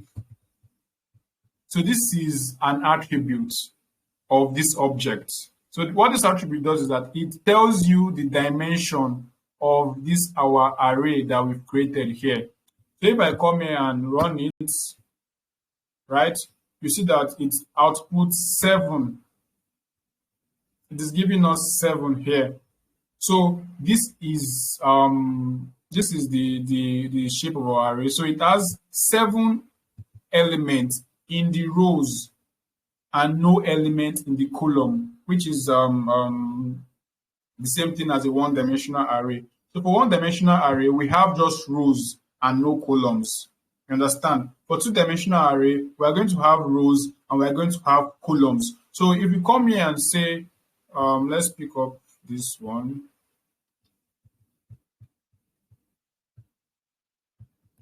To the np.array.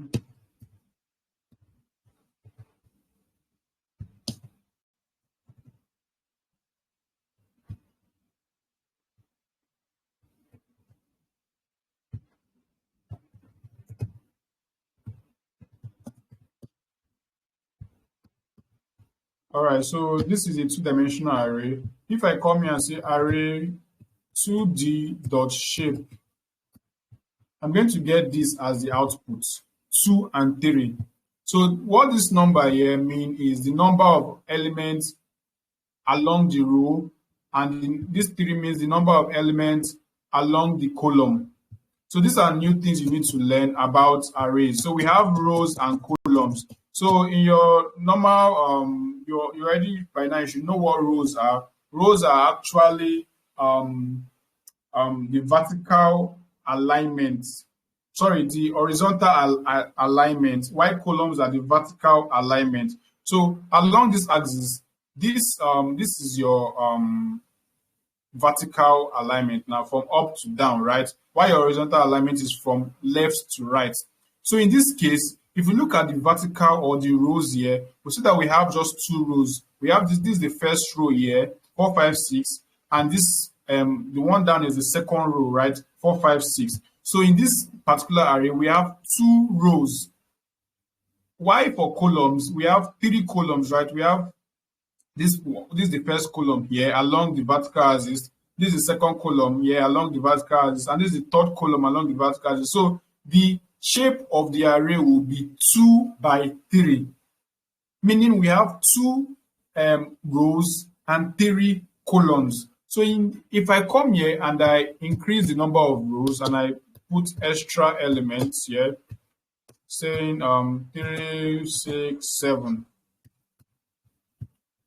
what is going to happen here? If I print out the shape of this array, what am I going to get here as the output? Now that I have modified or changed the dimension here, what am I going to get as the output?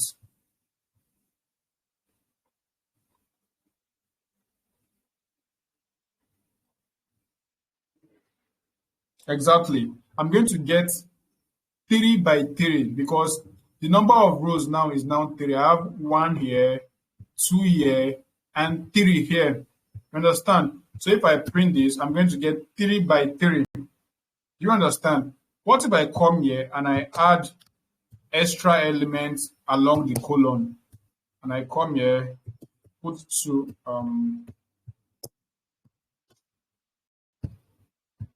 what is now going to be the dimension of this array, of my array, or the shape? Exactly, 3 by 4, not 4 by 4. Count it. The rows, we have just 3 rows and 4 columns. So the first value here corresponds to the number of rows, while the second value here corresponds to the number of columns we have. So if I run this, I'm going to get 3 by 4. You understand? So that is it for your 2-dimensional array. So our 3-dimensional array is a bit complex, right? It's the same thing, right? But when we print out, if I come here and say array 3D, so let me first go back to the 1-dimensional array. Remember in this 1-dimensional array, we got 7 here, and we didn't get any number after the 7.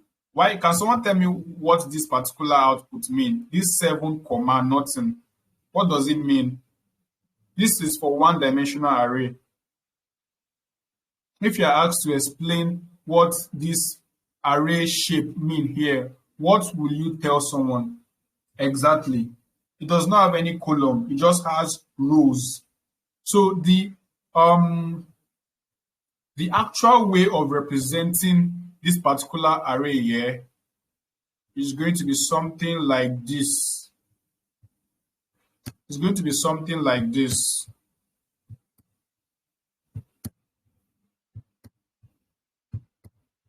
So realistically, this is how we are supposed to have it aligned. But because of space, we just have to just put everything in a straight line.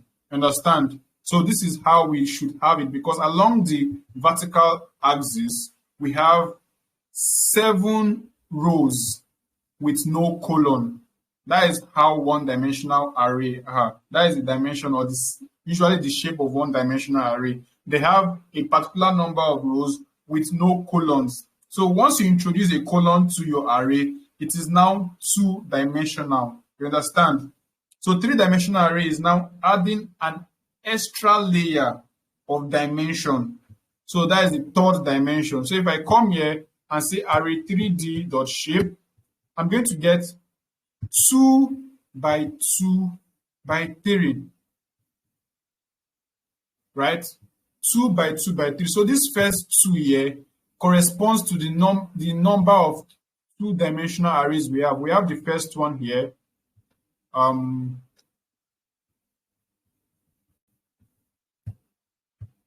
We have the first one here. This is the first one, right? We have the second one here. So that is 2. So this second number here, 2, refers to the number of rows in each of this array, in each of these 2-dimensional array we have, right? And the 3rd value corresponds to the number of columns. So if I come here and add an extra layer, let's say I come here and say, let me just copy this.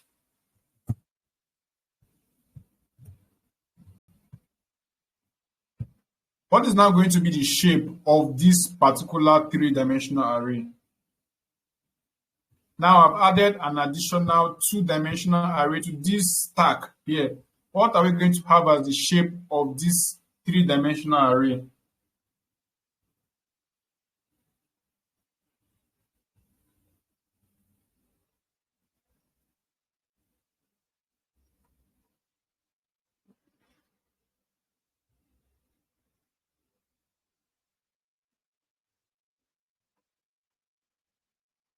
Someone said 2 by 2 by 2 by 3. That is 4 dimension. Once you have four values, it's 4 dimension. There's nothing like 4 dimension. So the highest we have here is 3 dimensions. Understand? So it's very difficult to represent dimensions higher than 3 dimensions, right? So we stick with the third, we stop at the third dimension. So what we are supposed to have here now is three. The people that said 3 by 2 by 3, you are correct. You understand? Because we are adding one extra layer of two-dimensional array. Understand? So in this case, this 2 will be changed to 3.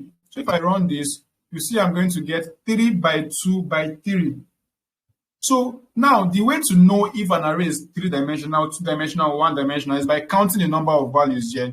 If I count 1 value, 2 value, and 3 value, that means it's 3-dimensional array. In this case, we have 2 values here, that is 2-dimensional array. And in this case, we have just 1 value, which is 7, that is 1-dimensional array.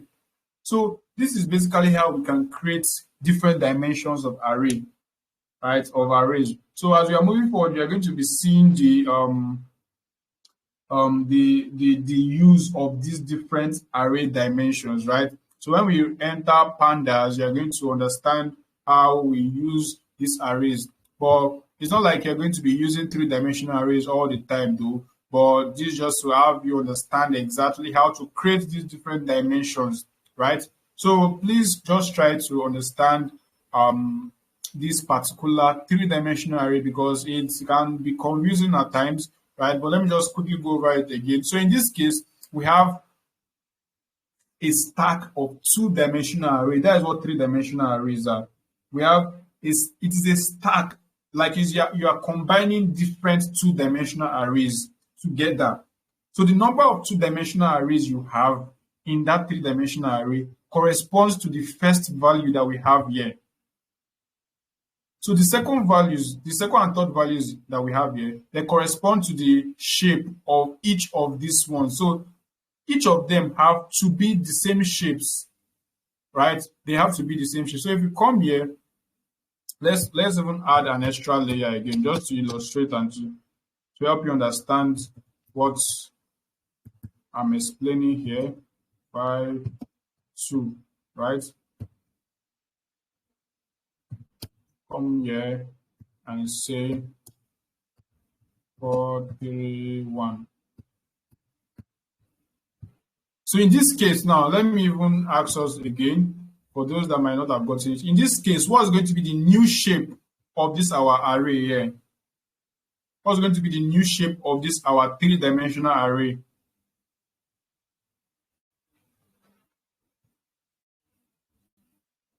Can we see it?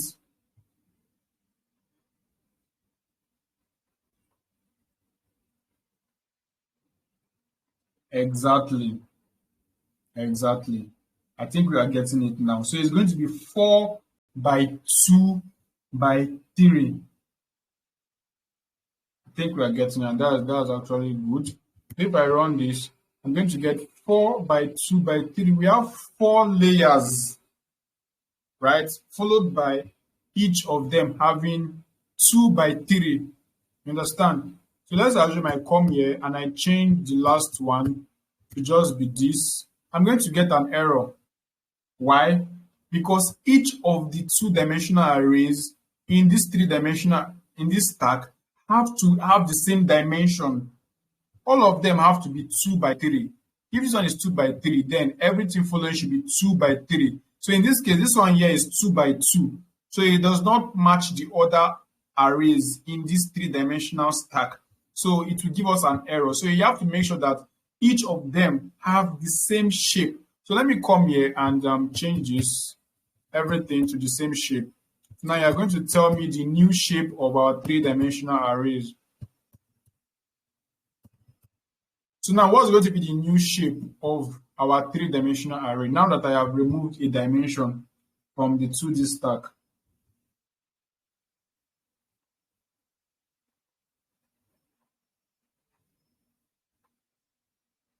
Exactly. 4 by 2 by 2. That's good. 4 by 2 by 2. So let's just move on. So I've showed us how to create an array using np.array. So the next function or method here in creating an array is using np.zeros. So the argument that we put in here is going to be the shape of the array we want to create. If we want to create just one-dimensional array, we can just put one number there and it will create a one-dimensional array for us and fill everything with zeros, right? If I want to create a two-dimensional array, I'll put 7, any number that I want. Let's say 7 by 4. You see, to create this array for me. This is 7 by 4 array. So we have 7 columns and 7 rows and 4 columns here, right? If I want to create, let me make this, let's say I want to create three-dimensional array, right? I'll put the 3 numbers here. That is 3 by 4 by 2. So can you see how we are creating arrays now using this particular function? So I needed to explain what these numbers here are so that when we are using this function, you understand what is happening. So these are different ways we can create different dimensions using np.0. So this np.0 is a function, a method that we can use in creating arrays, but every value in that array will be 0. So we have np.1. So if I come here and say np.1s, so it's the same thing. I'll come and say np.1s, and let's say 4 is going to give me 4 and fill everything with 1. If I come here and say 4 by 2, you see, you give me the exact dimension. If I say 4 by 5, you see, to give me exactly the three-dimensional array that corresponds to the value that I indicate here, right? So that is basically how you can create arrays using np.zeros and np.1s. So we've looked at np.array, which is the common way of creating arrays, right? So then we looked at np.zeros, right, which will create an array that will fill every value with 0. And then we looked at np.1s, which will create the same thing, but will fill everything with 1, right? So let's just move ahead. We still have some things to talk about before we call it a day. So let's go back to the next functions. I think we have np.arrange. np.arrange. So remember the range function. This is similar to the range function. So np.arrange is another method in Numpy that can be used to create array, right? So I'll just quickly look at it. So basically it's okay. So what np.arrange does is that it creates an array within a particular range. So if I come here and say 0, 10, it's going to create an array from 0 to 9. The same thing with our range function, right? So it basically does the same thing with our range function. So all the explanation I used for range function applies here as well. So if I come and say by 2, it's going to give me this particular output. It will jump each element and go to the next one or to the next 2 elements, right? So this is how we can also create array using this particular method, right? So let's look at another one. We have np.linspace. np.lin creating arrays using np.linspace. So what this linspace does is, let me just illustrate it.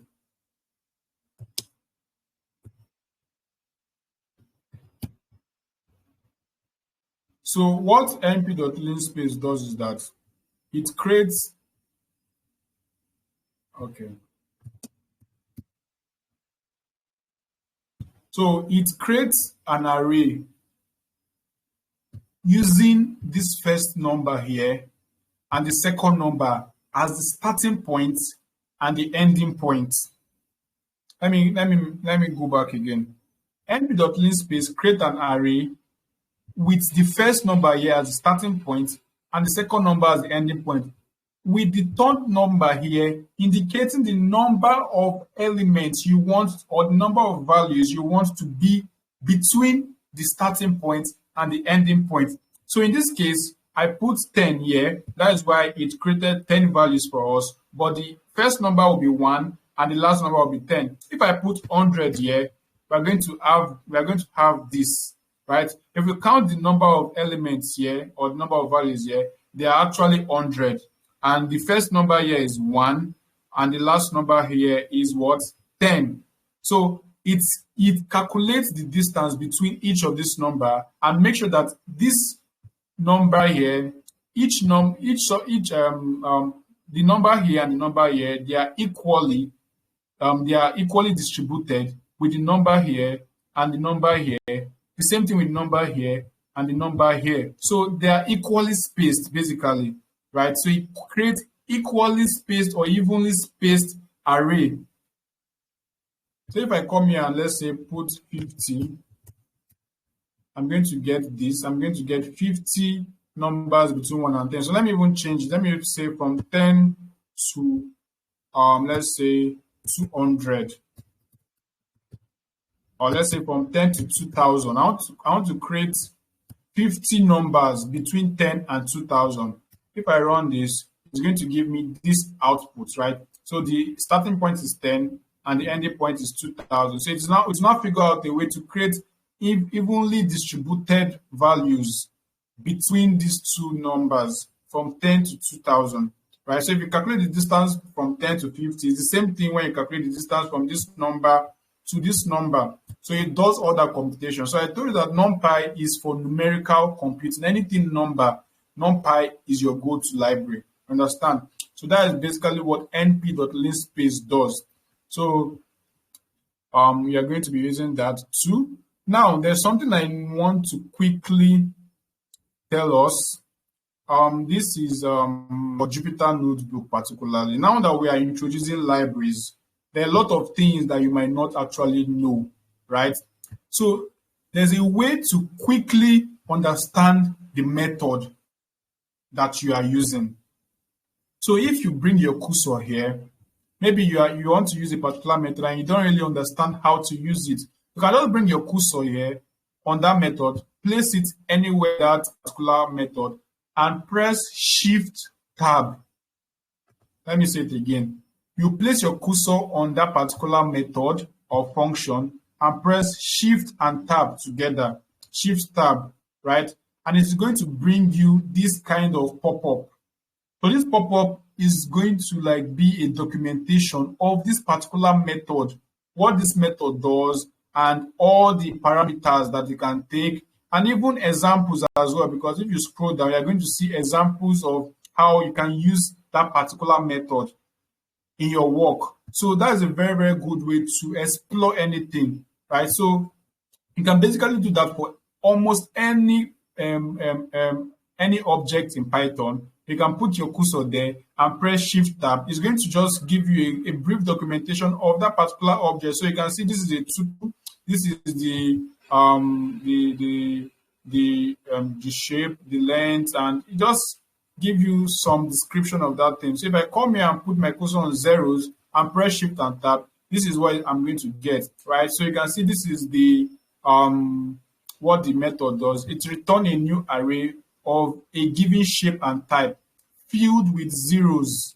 You understand? So you can see that these are the parameters. You can see now parameters here, Remember the parameters I taught us yesterday. You can see these are parameters that it can take, that this function can take. So the first parameter is shape, right? And the data type is an integer or tuple of int. And so these are the different ways to just explore libraries or explore different things in Python, right?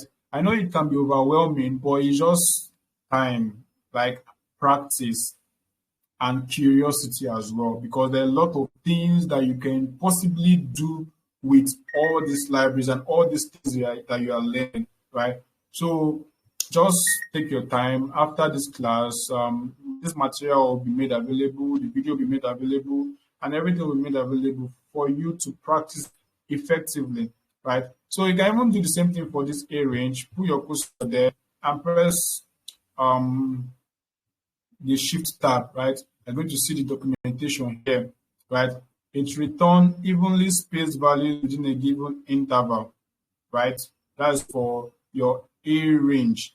Understand? So you can see the different parameters here: start, stop, step, D type, and the rest. So there.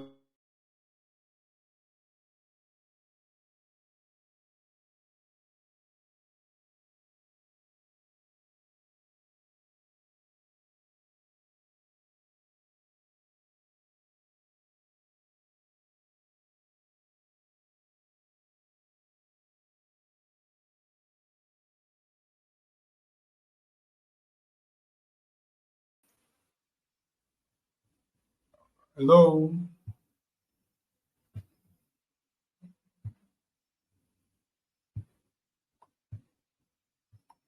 Okay. The network is just proving to be very difficult today.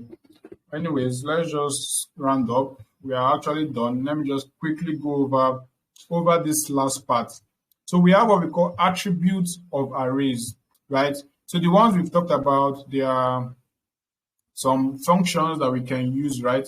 So these attributes now tell you something about your array. It gives you a description about your array. So we have four of them that we'll be using. We have the shape, which returns the dimension of the array as a tuple, which I have already explained already. We have the data type, we have the size, and we have the number of dimension, right? So we're going to quickly look at that. So now for this first one-dimensional array that we have here, we've accessed the shape by using dot shape attribute or dot shape notation. So if I want to access the data type or know the data type, I can just say my array dot d type, right? You can see the same syntax, right? But with different attributes. So if I come here and run it, I'm going to see that the data type here is float. So this float 64 is actually a type of float. We have float 32 and float 64, right? But this is the data type of this particular array here. We can adjust the data type of the array, but we're going to do that in the next class, right? But just for now, you can actually know the data type of your array. You can also know the dimension. My array dot dimension. So is ndim. That is the syntax. So it's going to return a value. So in this case, it's returning 1, which means it is a one-dimensional array. If I come to this one and say array 2d dot ndim, it's going to return 2, meaning it is two-dimensional array. If I come here and say array 3d.ndim, it's going to return 3, meaning it is three-dimensional array. So that's another way you can know the dimension of your array, right? So we have that, we have shape, we have d type, we have ndim, and we also have size. So my array dot size is going to give you the number of elements or the number of values in your array. So if I run this, I'm going to get 7, right? Meaning we have 7 elements. So if we count it, we have 1, 2, 3, 4, 5, 6, 7. We have 7 elements in our array. if I come here to say array 2D dot size, I'm going to get 12, right? It basically counted all the values here. Everything is 12. So the same thing for this array 3D dot size, I'm going to get 16, right? Because it counted all the values in my three-dimensional array. So that is basically how you can know or know the description of your particular array, to know the shape, the dimension, and the size. All right. So that's going to be it for today's class. I know we've actually said a lot today, and this NumPy is quite new to most of us, so it might take some time for us to digest it. So my advice to you is that you actually go over the video again. Assignments will be made available this night, and it will help you practice what we've done so far. This particular notebook would be made available too immediately, so you can look at the examples that we've done, and if you want to replicate it, you can replicate it as well. So these are the things that will help you internalize what we've actually done in this class, right? So yeah, I believe with all this, you should actually be comfortable with NumPy arrays, right? So next week would be moving further from here. We'll be looking at how we can do stuff, like the things we can do with NumPy array. So it's going to be a little bit more advanced than what we've done today. So I urge you to internalize this. I urge you to try as much as you can to understand the concepts we have discussed today. So please and please, a lot is on you at this point, right? You need to put in effort. You shouldn't at this point just be relying on just the lectures alone. This lecture is just to introduce you to concept and to just explain it. So you can, on your own, go back to the video, look at the different things that were difficult for you to understand, and take them slow. Take it slow, right? Just pause, practice, look at the notebook, look at the example sheet, just try to practice. And if you get an error, try to fix it. If you can't, you can now come to the group chat and ask if anyone can help you with it. And then so this is basically how you learn, and this is basically how you become better, right, in anything it is that you are doing. So we are progressing rather, and advancing as well. We are no longer doing the simpler stuff and the easy stuff. We're now taking a step higher into data science itself, right? So just buckle your seat belt and prepare yourself, right? I'm not taking questions at this point. I know we've actually overshot about 15 minutes or so. Yeah, that's 14 minutes. So I'm going to take just 3 questions because of time, and then we call it a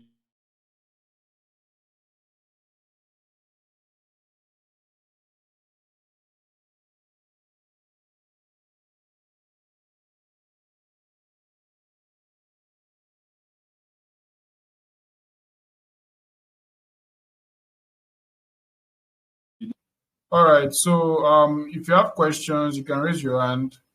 Please, just I'll take 3 persons. All right. Good evening, sir. And good Good evening. evening. Yeah. I'm not trying to digress, but I just want to get this correct. While doing indexing, like for some of us who are into crypto or into stock market, we normally do indexing to know how the market is gonna be. We normally use Excel. To succeed in our indexing. I want to ask, sir, can we use Python in place of Excel to do indexing? Thank you.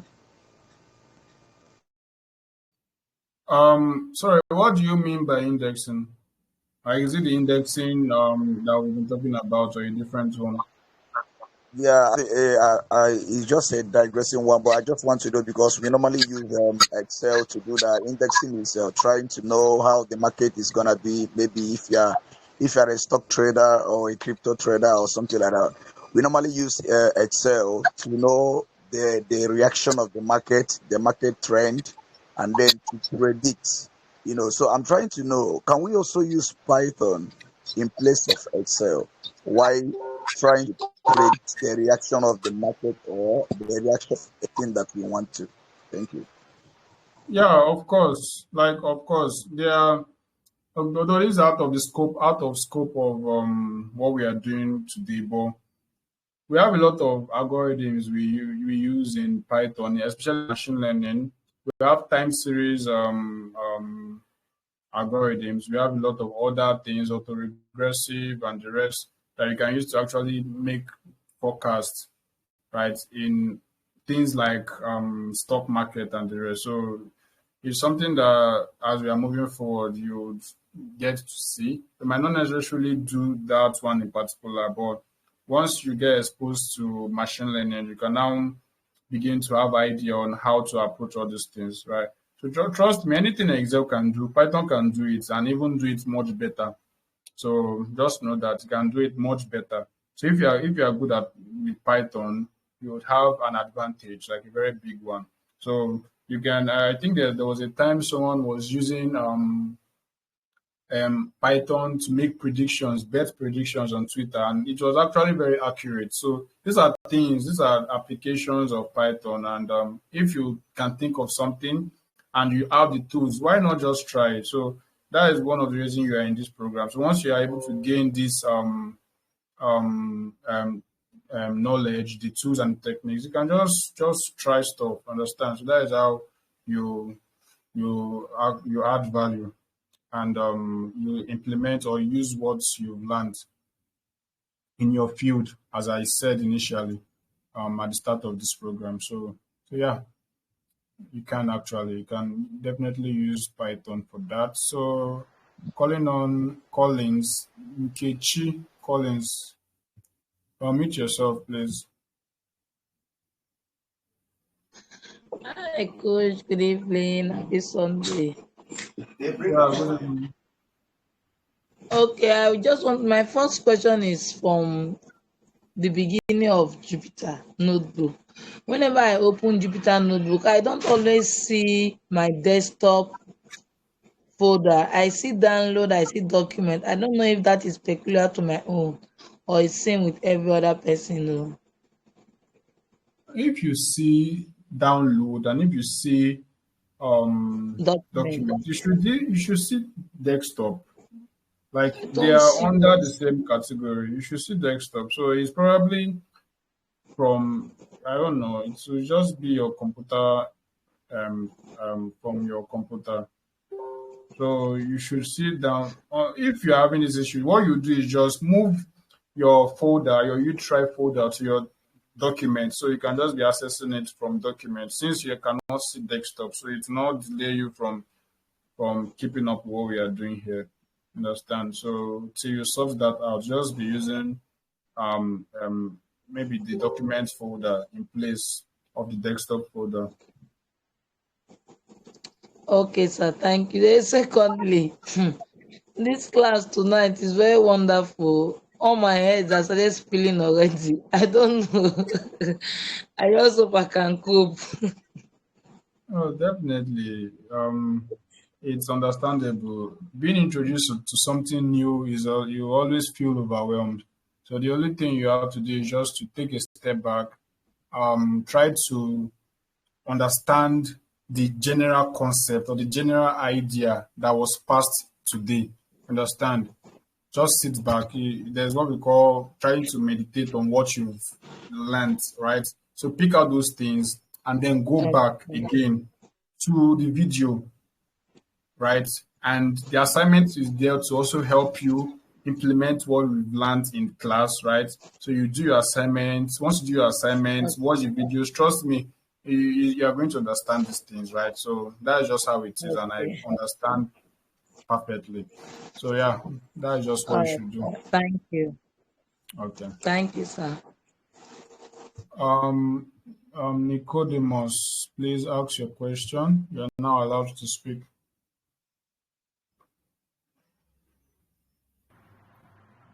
Good evening, sir. Yeah, good evening, Sir Nicodemus. Uh, Thanks for the class. You did well.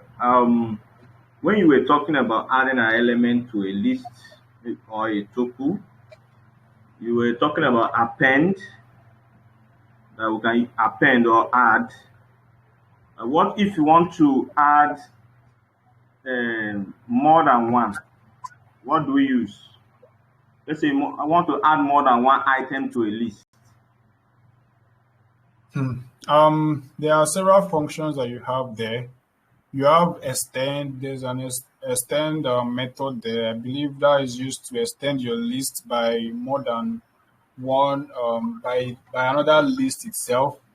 And yeah, so just the thing is just there are a lot of things that you can do, right? We can't exhaust everything. So it's just for you to this question now, you can carry it to your Jupyter notebook and try it. So you use the extend function, you use that shift and tab. Now that I've told you how to use shift and tab, things should be easy for you, right? You can anything you are confused on, you can just use shift and tab and it will see the explanation there.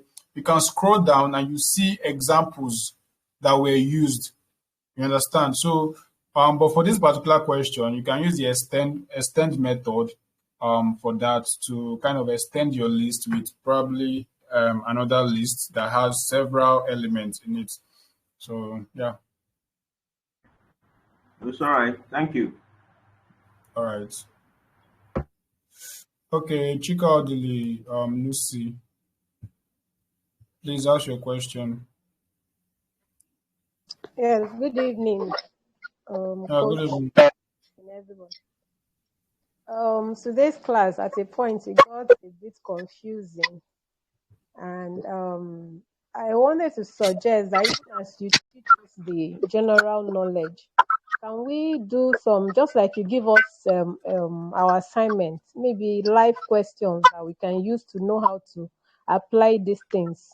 It will help because sometimes for me, when I see the assignments, I get confused on how to apply them, even when I understand the class when it's going on. So I don't know if it's possible that we apply some live questions to these things you're teaching us in the general knowledge so they can be easy to understand. Thank you. I don't know All whether you right. understand. Yeah, I understand. I understand what you said. So yeah, so I get your point. Understanding is facilitated when you apply it to something you can relate to. But most of the times, concepts like this in programming, some of them might not directly have um, a relatable application. You understand? All these things we are learning, they are building blocks of something that we can now apply generally. So when you get to that point um, of when we get to the machine learning aspect and everything, you will now understand how all these things we are learning fit to the whole. All these things are like part of a whole. So once you learn all these things, right, it's like building a house. You might not necessarily understand the house, why it is in the foundation aspect, or why you've raised it a little. But once you complete the house, oh, you now understand, okay, this is the door, this is the room, this is this. You understand? So that is how programming works, and that is how data science and some of this tech stuff work, right?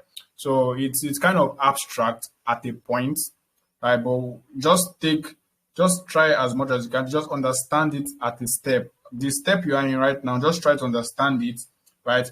At the assignment you are giving, you remember I gave you assignments. I'll use relatable stuff like fruits, mango, names, and all these things. So these things are relatable things that will help you to understand the concept you are learning. So but this is basically how you approach it, especially data science or programming in general. So just follow us as we are moving, and I believe yeah, it's going to make sense in the end. Yeah, so I'm going to call on the last person here, Favor. Or didn't I have Favor? Didn't have Favor? Please ask a question and then we call it a day.